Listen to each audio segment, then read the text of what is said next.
So next we will take our pattern that I will have for you, and you can draw it out. You can draw freehand, or you can use the pattern that I give you, and you just tape it on with your masking tape, your painter's tape. And I'm going to use carbon paper to transfer the pattern to the canvas. I just put it underneath like this, and I get a pen and I draw out all the lines that I need. I press pretty hard because it's sometimes where the paint, don't make sure the paint is really dry, because if it's sticky it won't take it. And then you got your pattern of your girl drawn onto your canvas, ready to paint. You take that off, and you can redraw the lines with a pen if you like, or a marker, because you can paint over the lines if they're hard to see. So just paint over the lines as you do them. If you're having a hard time getting them to come through really good, you should be able to see that. See? Now we could have put the girl on first and then painted around her. I've done that a couple of times. It's a little bit harder depending on your background. If your background's just plain, then you can do that. But if you've got grasses and trees and all kinds of things going on, it might be a little harder to get around. But you can do it. You can do it both ways. I like doing it this way. The paints I'm going to use today are Ultramarine Blue, Cad Yellow, Cad Red, Burnt Sienna and Burnt Umber, and Titanium White. You can use any colors that you have, as long as you got your blue, red, yellow, and Burnt Sienna is a brown with a red. You can make your own, and Burnt Umber is a dark brown. And the brushes I am going to use are a long liner brush, and you can use a small round brush. And I'm using a bristle brush. That's a size 8. And I have a fan brush, and that's bristle. And I have a chiseled edge synthetic Filbert brush. I'm going to take my small Filbert brush. Now you can use a small flat brush if you like, or a small round brush, any brush that's fairly small. But whatever you find works for you, okay? I'm only making suggestions. As long as your brush is small enough to, there we go. And you might need 2 coats. As long as your brush is small enough to fit in to your painting. So I'm just going to put the pink on first. You can have any colors you want. You can color her hat blue, which is nice and complementary to the orange and the purples, and you can use the pink, you can use red, whatever color hat you want. Even green might be nice. Okay, so then we'll go over the lines. I'm not going to worry about the lines right now. Just want to get the hat painted first.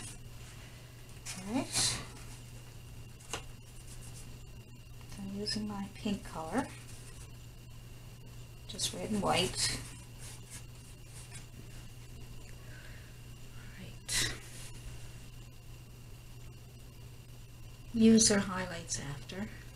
Let's just get, main thing is to get on the basic color first, and we can worry about the highlights after we get this done. Don't mind keeping the lines there right now, because I might get a little lost if I don't have the lines, so don't worry about the lines right now.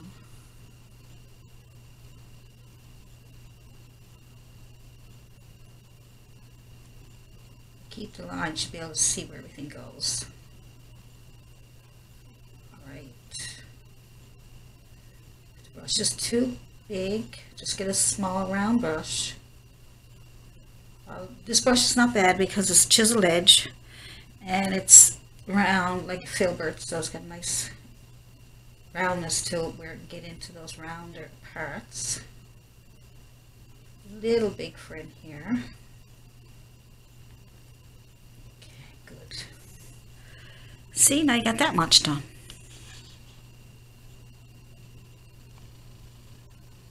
There we go. We'll put another coat on there, I think. So next is, let's see. Let's do her arm and her hair next. So we're going to get some flesh tone, which we will make flesh tone out of white, a little bit of burnt sienna, a little bit of yellow, I think, small bit of red. There's a nice flesh tone there. All right, let's start with that one.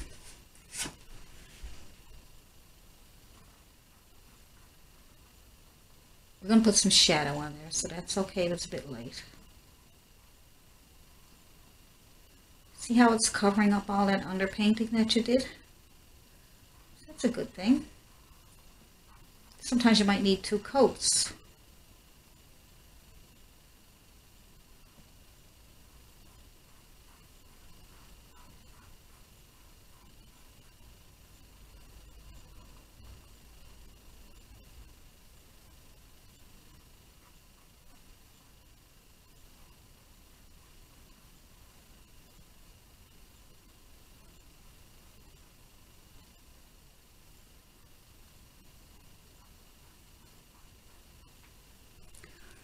Okay, we got that much done. Let's see. I'm going to add some burnt sienna to that mixture for a shadow.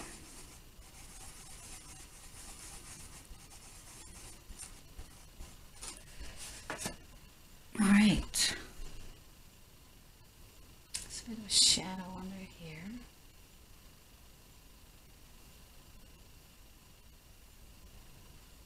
Left side. It's not dark enough, we can put more on. I'm not going to worry too much right now about certain things because I just want to get started. Some people say, I don't know where to start. I don't know what to do. It's confusing. Just get started. Get started somewhere. Just put some paint on. Let's watch things happen.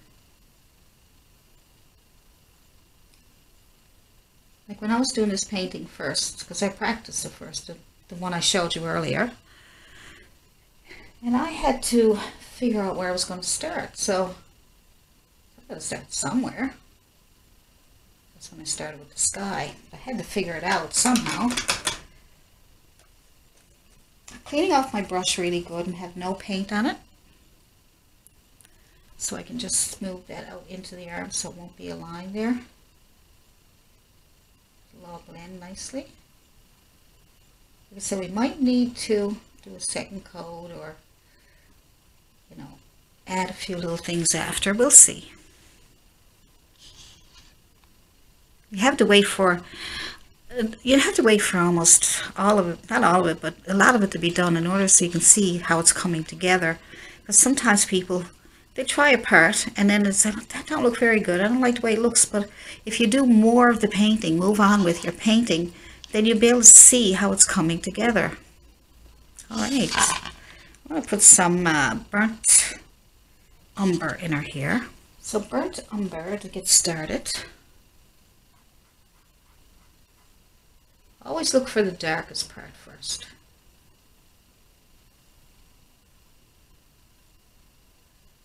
So get that.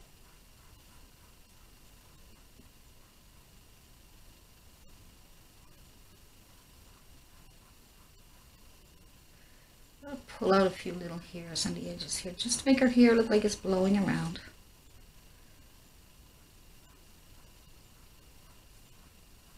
You can have it as long as you want. Let me pull a little bit down here too. Right? So you can have it whatever way you want. At least this will get it started. I'm going to use my Filbert, I think. Flat or Filbert, it's fine. And I'm going to use on her dress, I'm going to put shadows there. So the best shadow I'm going to put there is some blue. Or it can be purple, but I'm going to use blue and white. See? So like I said, I got to start somewhere. I'm not really sure what would look better, but I want to get something here. So I'm going to, because I'm going to use that for shadow. And now I'll be able to get the shape of the dress. But you need to get the shape, so you need to fill them in. That's why you need to fill those, fill in the drawing with color. Even if it's not the color you're going to use, just fill in some color so you can see the shape. Once you get the shape, then you're all set to go. Alright. Just blue, bit of white.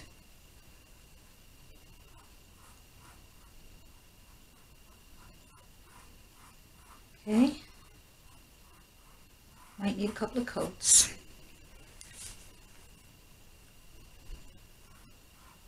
So just remember that now, if you're doing any shapes, just put some color in there, put something in there, because you can always go over it with other colors, just so you can find the shape. Don't worry about the color right away. It's the shape that you want to get. Whether it's a flower, a tree, a person, no matter what it is, just put some color. And then you can always go back over it with more color after. If you're doing, say you're doing sunflower, and you're concerned about, maybe the yellow, and I gotta put some shadows in and some yellows. But instead of worrying about all that, put just your yellow in there, or any color. It could be burnt sienna, whatever, anything at all. Put something in there to get that shape. And when you see the shape of your flower, then you can start adding on the colors that you want to use. So let's just I'm doing sort of 2 coats because the underpainting is coming through a little bit.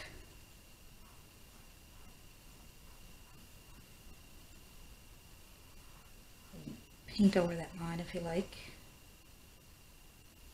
And it doesn't have to be perfectly straight on the edge here because it is blowing around, so.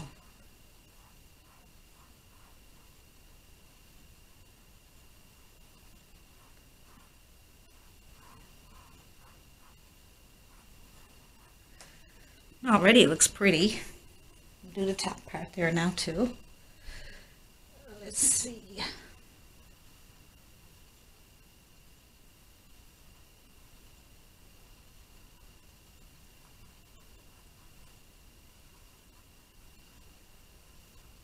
There we go.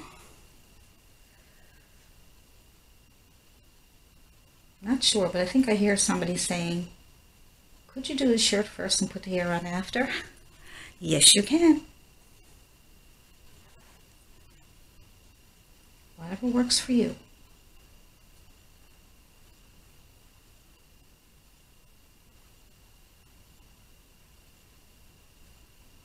Whatever works. I'm going to clean my brush. Put a little bit of pink on the ribbon there so we can get that straightened away. So let's go with some pink for the ribbon, for around her waist here. I'll leave that line there for now. There we go. See, already it looks pretty.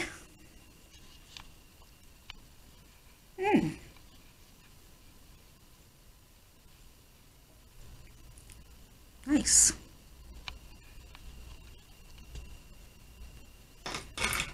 All that dry and probably do some more highlights and lowlights and things. But while I'm waiting for that, we're going to do some grassy areas down here. So you see, sometimes I'm kind of moving around the painting, letting some parts dry, making decisions, and all that good stuff. So I'm going to, let's see. I'm going to put some yellow on here. a little bit of burnt sienna, and some white. So once you get your palette there, once you get your palette, your paint on your palette, those colors I told you, or your primary colors, plus white and burnt sienna, once you got that, you're going to be using the same colors over and over again. So you don't have to worry about, I gotta get my bottle of pink, and I gotta get my bottle of green, and I gotta get, you know, they're all on your palette. You don't need to get different color greens. You can add different colors to your greens to make them more darker or lighter. So I'm just running through my yellow and my burnt sienna, my white. Let's give me a nice color there. There we go. I'm just going to the left, going to the right. Add a little bit of water to your brush just to get it moving.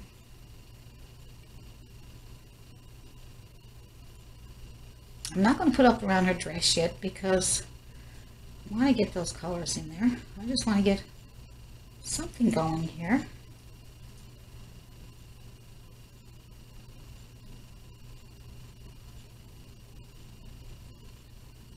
Moving around the painting like this is nice because you're not stuck in one place. I've seen people, some of my students sometimes they would stay at one area for almost an hour, just probably paint a cloud or a bit of grass or whatever, and that can be pretty tedious, boring, and frustrating. So I find if you move around, it'll make it more interesting for you. And then when you come back to that area, then you'll be happy to come back to that area. Okay.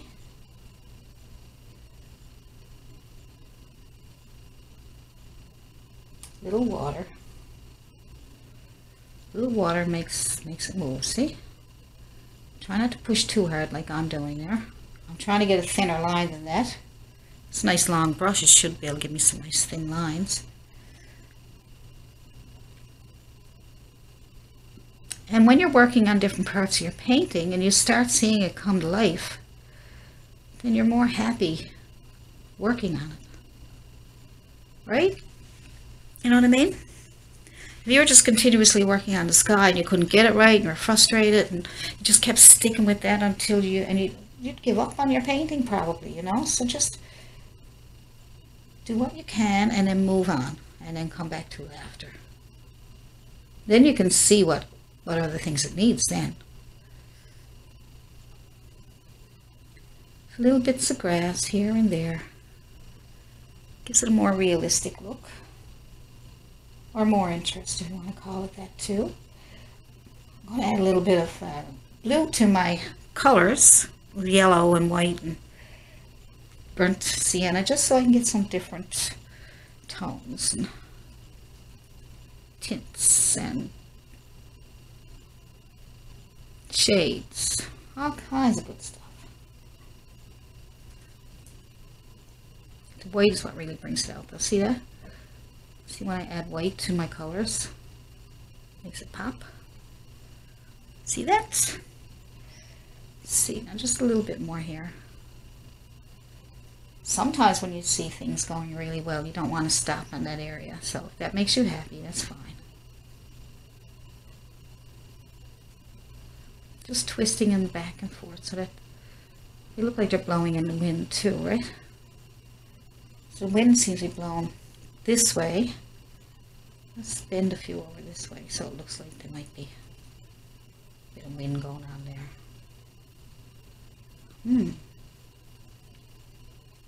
That looks better.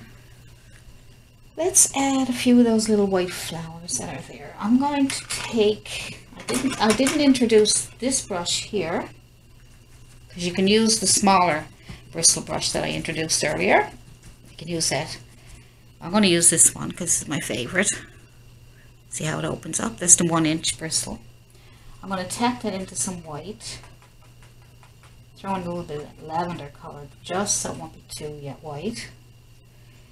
Add a few little, tap off some excess paint if you have to.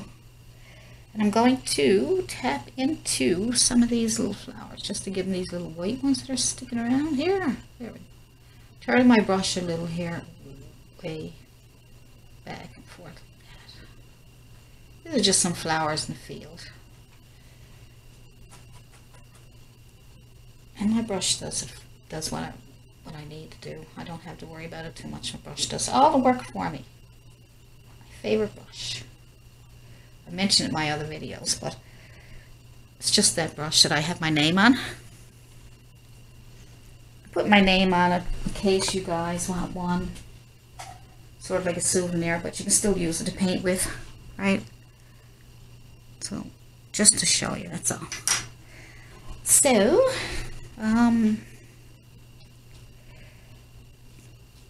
oh, okay. So might be a few little flowers to here. You can put colors. You can put whatever colors you want there. A few little ones in the field.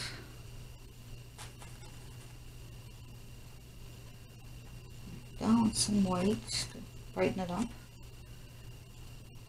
we go. Let's see where else we need them. Maybe there's a couple little ones up here somewhere. Maybe. I don't know. Have a look around, see. I'm going to leave that like that. Okay, now what are we going to work on? Let's work on the girl. We don't have much more left to do, you know. It's pretty fast painting, wasn't it? So all we have to do now is just the highlights and a bit of color in her dress. And it's done. That didn't take very long. I might be able to get 2 lessons out of this instead of 3 or 4. Alright, so I'm going to highlight her. You know what I'm going to do? I'm going to give that hat another coat. Another coat of pink. Yeah, that's what I'm going to do. A little more on the red side than pure pink. Just to give it some, that'll be some shadow color then. So let's see. Yeah, some more on the red color side. So red with a little bit of white. And we'll keep it so we can use that for shadow. Do our second coat. Now you want to go over the lines. You feel confident enough. Keep that line in there. Give this another coat. Keep that line because I'm going to go over it with a shadow. Alright.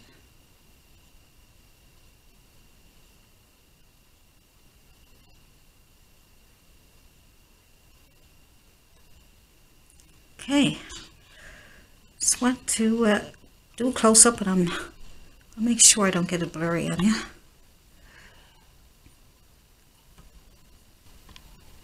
Okay. We'll do her little. There we go.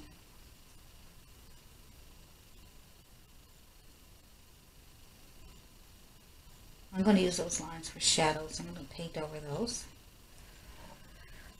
Pretty. Bye.